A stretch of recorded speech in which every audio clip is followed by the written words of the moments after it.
नमस्कार दोस्तों, बहुत बहुत स्वागत है हमारा। आज के इस सेशन में हम बात करेंगे स्टॉक मार्केट की बेसिक चीज़ों के बारे में। स्टॉक मार्केट होता क्या है और इसमें हम कैसे ट्रेड करें या इन्वेस्ट करें, इसके क्या क्या प्रोसीजर हैं, हम सारी चीज़ें डिस्कस करेंगे। तो चलिए शुरू करते हैं। पहली चीज़ें, स्टॉक मार्केट क्या है। क्या है स्टॉक मार्केट? इसको शेयर बाज़ार भी हम हिंदी में कहते हैं। तो शेयर बाज़ार ये है कि जिसमें हम जो है कंपनियों के शेयर्स को हम बेचते हैं और ख़रीदते हैं। मतलब शेयर मतलब क्या, मतलब हम किसी कंपनी में हिस्सेदारी खरीदते हैं, अपनी एक छोटी सी हिस्सेदारी। ऐसे आप मान लीजिए टाटा मोटर्स है, ठीक है, टाटा मोटर्स। तो आपने अगर टाटा मोटर्स का एक एक शेयर भी अगर परचेज किया तो आपने उसमें एक छोटा सा हिस्सा आपने टाटा मोटर्स में, मान लीजिए टाटा मोटर इतना बड़ा कंपनी है और आपने इसके हज़ारों लाखों भाग कर दीजिए और आपने एक छोटा सा, अगर मान लीजिए एक एक शेयर लिया, तो ये मैं डॉट जैसे लगा रहा हूँ, ये इतना आपने हिस्सेदारी इसमें खरीद ली, ठीक है। तो वो होता है शेयर बाज़ार किसी भी कंपनी का। टाटा मोटर्स, महिंद्रा, हाँ, SCL, टेक, विप्रो, ITC, कोल इंडिया, तमाम कंपनियां हैं। 5,000 से ज़्यादा कंपनियां लिस्टेड हैं टोटल में शेयर बाज़ार में, ठीक है। तो उनमें किसी भी कंपनी का अगर कोई आप एक शेयर लेते हैं तो उसमें आप उसका एक छोटा सा पार्ट का आप एक हिस्सेदार बन जाते हैं उस कंपनी में, ठीक है। तो अब शेयर बाज़ार को रेगुलेट कौन करता है, मतलब कौन उसका देख रेख कौन करता है, किसके निर्देशन में? कोई कोई तो एक संस्था होगी जो उसका निर्देशन करती होगी, जो उसको देखती होगी उसमें क्या चीज़ें हैं, क्या कमियां हैं, कैसे सुधारा जाए। तो उसको बोलते हैं हम लोग सेबी। आप लोगों ने नाम भी सुना होगा, सेबी सेबी सेबी। सेबी का मतलब है, फुल फॉर्म है इसका, the security and exchanges board of India. जो सिक्योरिटी के एक्सचेंज और सिक्योरिटी, ये स्टॉक मार्केट जो एक तरह की सिक्योरिटी है, इसमें सिक्योरिटी बॉन्ड सारे आ जाते हैं, तो उसको बोलते हैं सेबी, इसका शॉर्ट फॉर्म। ये इस्टेब्लिश हुई थी अप्रैल 12 अप्रैल 1992 में। 1992 आप लोग को याद होगा, आप लोगों ने देखी हुई होगी मूवी स्कैम। स्कैम 1992 आपने देखी होगी, हर्षद मेहता की स्टोरी, लाला भाव भगवान छे, ठीक है। तो उसका डायलॉग बहुत फेमस हुआ था, डायलॉग इश्क रिस्क है तो इश्क है, ये सब सारे डायलॉग जो है फेमस हुआ है उसका, तो आप लोगों को याद होगा। तो उस टाइम सेबी थी, सेबी का जो है स्टेबलाइजेशन हो चुका था 1992 में। तो सेबी ने इस चीज़ को बहुत गौर से देखा और सारी चीज़ों की जांच हुई। और उस टाइम सेबी इतना, मतलब सेबी में इतनी वो नहीं थी, क्या बोलते हैं, स्ट्रिक्ट सेबी के रूल्स रेगुलेशन नहीं थे। बाद में धीरे धीरे सुधार हुआ, उसमें काफ़ी सारी चीज़ें को सेबी ने चेंज किया, और ताकि जिससे स्कैम जो है वो कम हो सके। फिर 2007 में, 7 या 8 में सत्यम स्कैंडल हुआ था। आप लोग को, या आप लोग पढ़ेंगे तो पता चले। उस पर कोई मूवी फ़िलहाल नहीं बनी है, इन केस फ्यूचर में हो सकता है मे भी बन जाए। तो अभी देखते हैं, सेबी स्टॉक मार्केट हो गया, सेबी आ गई। फिर उसके बाद इसमें NSE और BSE, ये क्या है, ये दोनों इसी के एक पार्ट हैं। ये बेसिकली क्या है, NSE और BSE आप लोग नाम सुने होंगे। NSE national stock exchange, BSE Bombay stock exchange. ये बेसिकली क्या है, एक दुकान है। ये एक दुकानें हैं, दो अलग अलग। तो ये BSE हो गया, ये NSE हो गया। ये आप लोग इसका, ये देखिए BSE का ऑफिस का फ्रंट है, ये NSE के ऑफिस का, ठीक है। आप लोग टीवी वीवी में देखे होंगे इसको। तो इनका काम क्या है, इनका काम बस इतना है, शेयर्स को बेचना खरीदना, ठीक है। जो भी आप बेचेंगे खरीदेंगे वो इन्हीं के थ्रू खरीदेंगे आप। तो या तो आप बॉम्बे BSE से खरीद सकते हैं या NSE से खरीद सकते हैं। ये क्वेश्चन और भी आता है, लोगों को पता होगा नहीं होगा, मैं बता देता हूँ। अगर आपने लेट से कोई NSE में कोई शेयर परचेज किया, ठीक है, तो क्या आप उसे BSE में बेच सकते हैं? मान लीजिए NSE में उसका प्राइस में भी डिफरेंस होता है, ठीक है। ऐसा नहीं है कि प्राइस दोनों में सेम रहता है, ज़रूर कुछ पैसे कुछ रुपए का डिफरेंस होता है। इससे मान लीजिए आपने 100 रुपये में कोई NSE का में शेयर खरीदा है, ठीक है, किसी कंपनी का XYZ किसी कंपनी का आपने जो है XYZ किसी कंपनी का आपने शेयर 100 रुपये में खरीदा, ठीक है। तो क्या आप उसको BSE में बेच सकते हैं? BSE में उसी शेयर की प्राइस चल रही 101 रुपये, ठीक है। तो क्या आप बेच सकते हैं? जी हाँ, बिल्कुल बेच सकते हैं। आप उसको BSE में बेच सकते हैं बिना किसी दिक्कत के, और आपको उसका जो भाव रेट जो मिलेगा वो 101 रुपये ही आपको मिलेंगे, ठीक है। क्या आप BSE के किसी शेयर को NSE में बेच सकते हैं? जी बिल्कुल बेच सकते हैं। आप BSE में अगर आपने कोई शेयर खरीदा है तो उसको आप NSE में चाहें बेचना तो आप बिल्कुल बेच सकते हैं। बस डिफरेंस एक रीज़न क्या होना चाहिए, दोनों जो कंपनी जो है वो लिस्टेड होनी चाहिए दोनों में, NSE में भी और BSE में भी।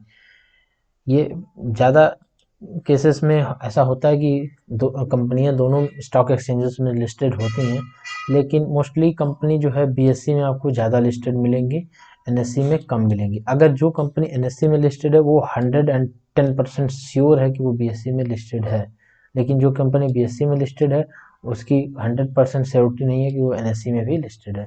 लेकिन मेजर जो कंपनियां हैं वो दोनों दोनों स्टॉक एक्सचेंजेस में लिस्टेड हैं, तो उसकी कोई दिक्कत नहीं होती, ठीक है। और हम लोग अगला टॉपिक देख लेते हैं। अगला टॉपिक है हमारा डिपॉजिटरी। डिपॉजिटरी क्या होता है?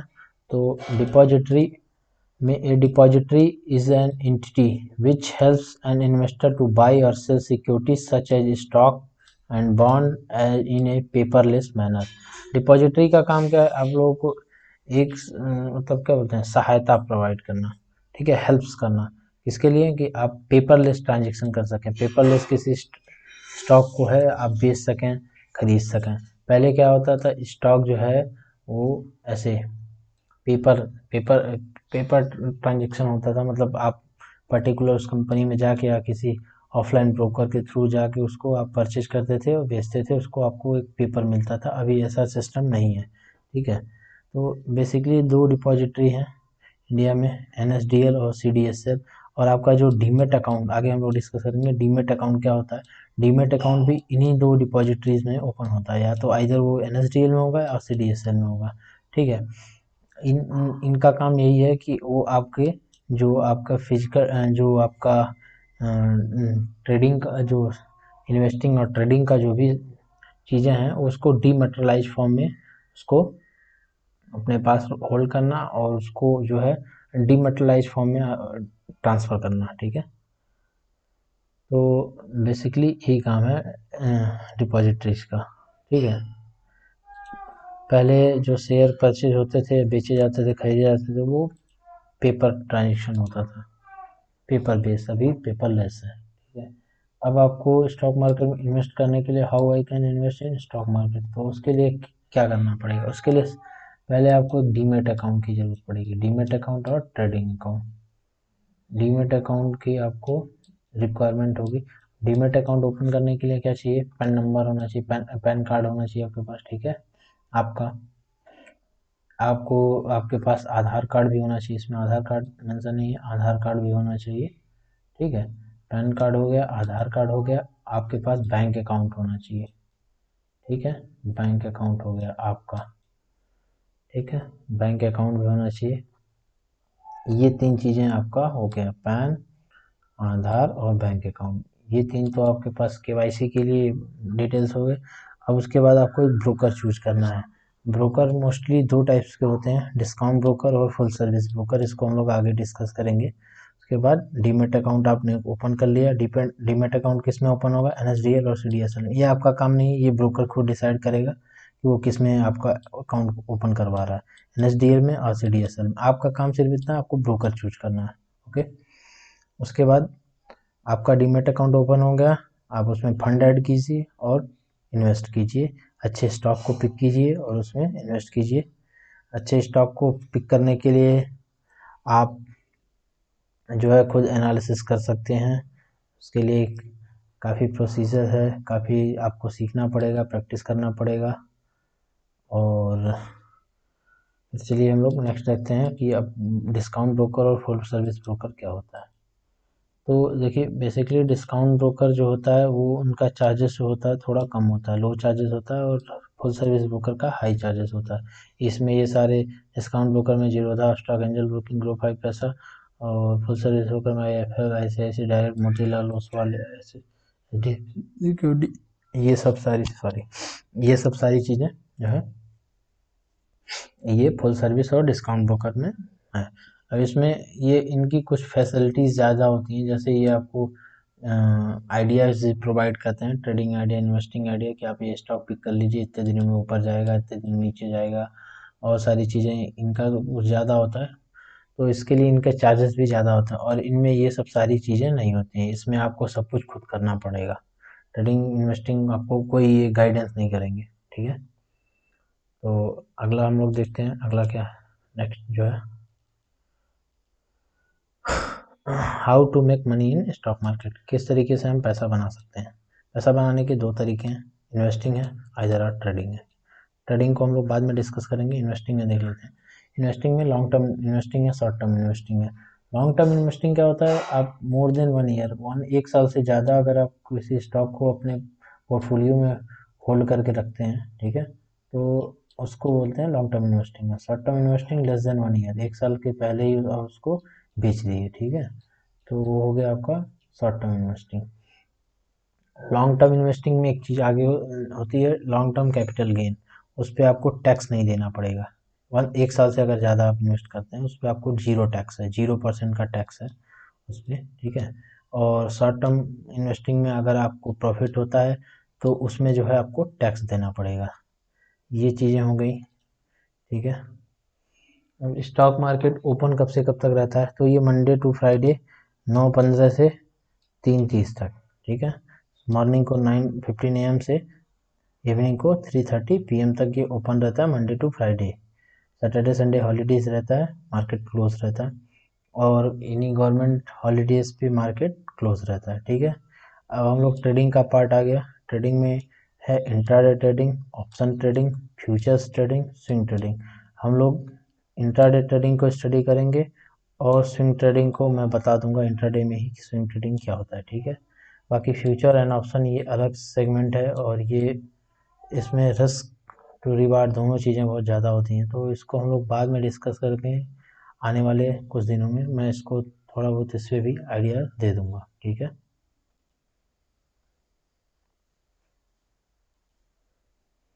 तो नेक्स्ट हम लोग देख लेते हैं, नेक्स्ट है what is intraday trading. Intraday trading क्या है, आप किसी शेयर को सेम डे परचेज करोगे और सेम डे ही सेल कर दोगे, मतलब 9:15 से आप 9:15 को मार्केट ओपन होगा तो आप उसको बाई करोगे, और बिफोर 3:30 मतलब 3:15 के आसपास, 3:15 से पहले पहले आप उसको बेच दोगे, तो वो हो गया इंट्राडे ट्रेडिंग, ठीक है। तो क्या होगा अगर हमने 3:15 तक अपना जो पोजीशन है वो स्क्वायर ऑफ नहीं किया, तो क्या होगा। तो अगर हमने 3:15 तक अपना तो जो पोजीशन है, जो भी बाइंग और सेलिंग का जो भी हमने पोजीशन ले रखा है इंट्राडे में, अगर हमने उसको स्क्वायर ऑफ करना भूल गए तो क्या होगा, don't worry, your broker will automatic square of your position at current market price. तो जो आपका ब्रोकर है जिसमें आपका ट्रेडिंग अकाउंट है, वो आपके पोजीशन को ऑटोमेटिकली स्क्वायर ऑफ कर देगा एट ए करंट मार्केट प्राइस। जो भी उस टाइम का जो करंट मार्केट प्राइस होगा उस पर आपका पोजीशन जो है स्क्वायर ऑफ कर देगा। इधर आपने अगर बाई किया तो सेल कर देगा, अगर आपने सेल किया तो बाई कर लेगा। Did he will charge any penalty, क्या पेनल्टी कोई चार्ज करेगा, यस ही विल, बिल्कुल करेगा, डिपेंड ऑन देयर पॉलिसी। उसका पॉलिसी क्या है उसके रिगार्डिंग वो आपको चार्ज करेगा, उसका पेनल्टी चार्ज करेगा, ठीक है। तो ये हो गया इंट्राडे ट्रेडिंग। अब इंट्राडे ट्रेडिंग में बाइंग क्या होता है, सेलिंग क्या होता है, वो हम लोग चलिए देख लेते हैं। बाइंग क्या है, आपने लेट्स से आपने कोई स्टॉक प्रेडिक्ट किया, ABC कोई स्टॉक है, आपने प्रेडिक्ट किया कि नेक्स्ट मार्केट मॉर्निंग जो है वो इस स्टॉक की प्राइस किसी भी रीजन से, चाहे आपने जैसे भी प्रेडिक्ट किया हो, ये ऊपर जाएगा, ठीक है। अब आपने हवा में तो प्रेडिक्ट किया नहीं होगा, कुछ एनालिसिस करके ही किया होगा, प्राइस एक्शन देख के या कुछ भी, एवरीथिंग एनीथिंग कुछ भी आप देख के आपने एनालिसिस किया होगा कि इसका जो है प्राइस अब ऊपर जाएगा, तो आप जो है उसका शेयर जो है एबीसी स्टॉक जो है उसका शेयर जो है आप परचेज करेंगे नेक्स्ट मॉर्निंग, ठीक है। कब परचेज करेंगे, तो आप उसको 9:15 से 3:15 के बीच में कभी भी उसको बाई कर सकते हैं। अगर 3:15 को बाई करेंगे तो आप स्क्वायर आप कब करेंगे, तो इसलिए मतलब 9:15 से 3 PM तक आप उसको कभी भी बाई कर सकते हैं, ठीक है। तो आप उसको परचेज कर लेंगे। अगर प्राइस इंक्रीज होता है तो आपको प्रॉफिट होगा, if price go down then you will loss. अगर आपका लेट्स से प्रेडिक्शन आपका रॉन्ग हो गया और ये स्टॉक ऊपर जाने की जगह नीचे चला गया तो आपको लॉस होगा। जैसे मान लीजिए आपने 100 रुपये पे एबीसी स्टॉक को परचेज किया, ठीक है। आपने प्रोडिक्शन किया 100 रुपये पे, उस पर बाई किया और आपने प्रोडिक्शन किया कि ये आज के डेट में जो है 105 या 110 के मूव कर जाएगा, ठीक है। चलिए आपका प्रोडिक्शन सही था और ये स्टॉक जो है 110 रुपये मूव कर गया, तो आपको 10 रुपये का पर शेयर आपको प्रॉफिट हो गया, ठीक, अच्छी बात है।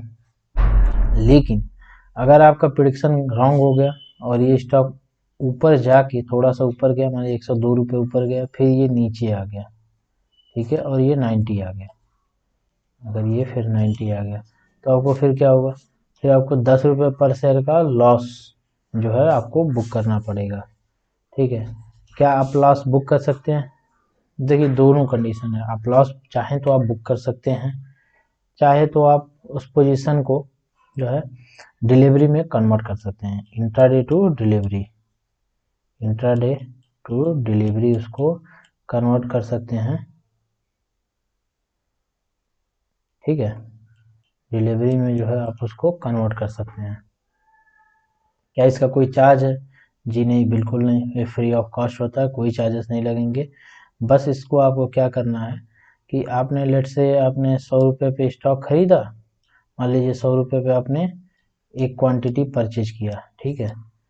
तो उसमें इंट्राडे में क्या होता है, हम लोग को लेवरेज मिलता है, मार्जिन मिलती है, ठीक है। मान लीजिए उसका प्राइस जो है 500 रुपये, उसका एबीसी स्टॉक की जो प्राइस है उसको हटा देता हूँ। मान लीजिए एबीसी स्टॉक है, उसकी जो एक्चुअल प्राइस है, मतलब जो उस पर ट्रेड कर रहा है वो 500 रुपये है, ठीक है। और आपने उसको 100 रुपये पे परचेज किया, ठीक। क्योंकि 100 रुपये क्यों परचेज किया, क्योंकि आपको 5 गुना मार्जिन मिला, तो आपने उसको 100 रुपये पे परचेज कर लिया। अब क्या है, जब आप उसको कन्वर्ट करेंगे इंट्राडे टू डिलीवरी, जब उसको आप लेकिन हाँ ये चीज़, ये आपको 3:15 से पहले कन्वर्ट करना होगा, 3:50 जो टाइम है उससे पहले आपको ये कन्वर्ट करना होगा, इधर आपका पोजीशन फिर कन्वर्ट नहीं होगा और वो स्क्वायर ऑफ हो जाएगा, ठीक है। तो अगर ये आपने परचेज किया तो आपको जब कन्वर्ट करना पड़ेगा तो आपको इसको 400 रुपये और ऐड करना पड़ेगा, मतलब 400 रुपये आपके डीमेट अकाउंट से और ऐड कट जाएंगे और आपका जो स्टॉक है ये डिलीवरी में आ जाएगा, आपके पोर्टफोलियो में आ जाएगा नेक्स्ट डे, ठीक है। तो आप उसको जब चाहें तब बेच सकते हैं, अगले दिन, 2 दिन बाद, 3 दिन बाद। लेट से आपका प्रोडिक्शन है कि नहीं, आज किसी वजह से इसका मार्केट आज नेगेटिव था तो इसकी वजह से इसकी प्राइस नीचे आ गई, लेकिन आने वाले 1 वीक में या 2 दिन में, 4 दिन में ये फिर 110 चली जाएगी, मतलब लेट से मतलब आपका जो है 510 रुपये चला जाएगा, आपने 100 पे खरीदा, आपको 10 रुपये का प्रॉफिट होगा, 110 हो जाएगा, तो आप इसको कन्वर्ट कर देंगे, ठीक है। तो ये हो गया, ठीक है। अब हम लोग देख लेते हैं शॉर्ट सेलिंग क्या होता है, इंट्राडे सेलिंग और जिसको हम लोग शॉर्ट सेलिंग भी कहते हैं, शॉर्ट सेल। तो शॉर्ट सेल में ठीक इसका अपोजिट हो जाता है, लेट से आपने प्रेडिक्ट किया कि कोई एबीसी स्टॉक है, उसकी प्राइस जो है कल के मॉर्निंग में, कल जो है नेगेटिव नीचे जाएगी, गिरेगा, डाउनफॉल होगा इसमें, तो आपने इसका सेल बाई ना करके सेल कर दिया, मतलब पहले ही आपने सेल कर दिया, आपने प्रेडिक्ट किया कि भैया ये नीचे जाएगा, मतलब मान लीजिए आपने उसका उसका प्राइस है 100 रुपये पे, आपने उसको सेल कर, इसमें भी आपको मार्जिन मिलेगा, मैं एग्जांपल दे रहा हूँ, मान लीजिए 500 रुपये उसका प्राइस है, ठीक है, पर शेयर, तो आपने उसको 100 रुपये पे मार्जिन आपको मिल जाएगा, लेट से इसको हम 500 नेगलेक्ट करते हैं, आपने 100 रुपये पे उसको सेल कर दिया, ठीक है। और आप सोच रहे हैं कि आपका प्रेडिक्शन है कि ये 90 रुपीज हो जाएगा, ठीक, और ये आपका प्रेडिक्शन सही था, और ये 90 रुपीज़ हो गया। तो आप उसको स्क्वायर ऑफ पोजीशन जो है आप उसको तब आपने पहले सेल किया था तो आप उसको बाई करेंगे, ठीक है। आप उसको फिर सेल नहीं करेंगे, आप उसको बाई करेंगे। तो आप जो है उसको फिर बाई करेंगे, आप उसको बाई करेंगे, सेल नहीं करेंगे, आप उसको बाई करेंगे। आपने पहले सेल किया था फिर बाई करेंगे। अगर लेट्स से आपका प्रेडिक्शन रॉन्ग हो गया, ठीक है, और रॉन्ग हो गया और ये स्टॉक नीचे ना जाके ऊपर चला गया, फिर क्या होगा? फिर भैया आपको लॉस बुक करना पड़ेगा। इसमें कोई ऑप्शन नहीं होता कि आप जो है इसको कन्वर्ट करके डिलीवरी में फिर इसको ट्रेड को कन्वर्ट करें, ऐसा कोई ऑप्शन नहीं है। आपको लॉस बुक करना ही करना है। इंट्राडे सेलिंग में, शॉर्ट सेल में ऐसा कोई ऑप्शन नहीं है कि आप इसको, जैसे ये बाइंग में क्या था कि आप उसको पोजीशन को कन्वर्ट कर दिए डिलीवरी में, लेकिन इसमें ऐसा कोई ऑप्शन नहीं होता, आपको लॉस बुक करना ही करना है, ठीक है। तो शॉर्ट सेलिंग बेसिकली रिस्की होता है। खैर रिस्क है तो भाई इश्क है, ये चीज़ तो आप जानते ही हैं। तो ठीक है, ये हो गया। आई होप आपको चीज़ें समझ में आ गई होंगी। और फिर एक मैंने बताया था स्विंग ट्रेडिंग, ये भी एक ट्रेडिंग है, ट्रेडिंग का ही पार्ट है एक्चुअली। ये ट्रेडिंग और इन्वेस्टिंग दोनों का पार्ट है swing trading. Swing trading basically क्या होता है कि ये देखिए, swing trading is also type of investing, ये एक इन्वेस्टिंग का ही पार्ट है, ठीक है। इसमें आप क्या करेंगे, कोई शेयर, लेट्स से मान लीजिए ABC कोई शेयर है, ठीक है। आप उसको इमेजिन किए कि ये आने वाले 2-4 दिनों में, एक हफ्ते में या 10 दिन में, एक महीने में, जो भी है, मान लीजिए 500 रुपये पे करंट प्राइस इसकी 500 रुपये है, ठीक है। और आपने प्रेडिक्ट, आपको ऐसा लग रहा है इसमें कुछ रिजल्ट आने वाला है, कुछ न्यूज आने वाली है, ऐसा कि जिसकी प्राइस जो है 600 रुपये हो जाएगी आने वाले 2 हफ्तों में, ठीक है। लेकिन आप श्योर नहीं हैं कि होगा नहीं होगा, या आप श्योर भी हैं तो मान लीजिए इसमें कुछ करेक्शन भी आ सकता है, ठीक है। तो आप रिस्क नहीं लेना चाहते हैं तो आप क्या करेंगे, इसको स्विंग ट्रेडिंग करेंगे। आप जैसे नेक्स्ट डे जो है आपको इसको 500 रुपये पे ही बाई करना पड़े, इसमें आपको मार्जिन नहीं मिलता स्विंग ट्रेडिंग में, ये डिलीवरी जैसा ही होता है, डिलीवरी ही है एक तरह का। लेकिन इसमें क्या है, आपको 500 रुपये में आपने परचेज किया, ठीक है। आप इसको होल्ड कर लेंगे, आपके होल्डिंग में आ जाएगा। और ये एक हफ्ते में 600 आ जाए या एक महीने में आए, जब भी, या जो भी आपका टारगेट है, आप इससे 600 आते ही आप बुक कर देंगे, या फिर आप इसको चाहें तो और अपना प्रॉफिट और बढ़ा सकते हैं, ये इसको होल्ड कर सकते हैं, ठीक है। तो एक ये इन्वेस्टिंग का ही पार्ट है स्विंग ट्रेडिंग, इसमें रिस्क कम होता है, ठीक है।